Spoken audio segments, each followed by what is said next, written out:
বেলা 11টা হলে তখনও আসেনি টিসিবি ট্রাক।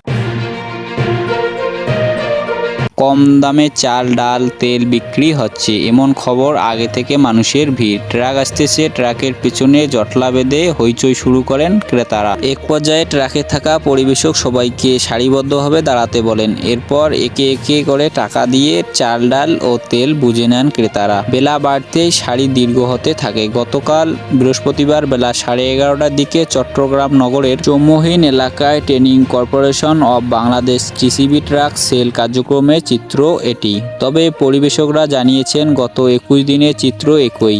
কম দামে চাল, ডাল, তেল কেনার আশায় প্রতিদিনই ট্রাক আসার আগে থেকেই মানুষের ভিড় থাকে। ট্রাক এলেই হুমড়ি খেয়ে পড়েন ক্রেতারা, কেউ ছিটকে পড়েন সারি থেকে। আগামী 30শে নভেম্বর পর্যন্ত প্রাথমিকভাবে টিসিবির এ কার্যক্রম চলবে, তবে চাহিদার কারণে কার্যক্রম বাড়ানো হতে পারে বলে জানিয়েছেন টিসিবি। এর জন্য গতকাল চট্টগ্রাম সার্কিট হাউজে বাণিজ্য উপদেষ্টা শেখ বশিরউদ্দিন সাংবাদিকদের বলেন, টিসিবির প্রতি ট্রাকে 350 জনের স্থলে 400 জনের বরাদ্দ দেওয়া হবে।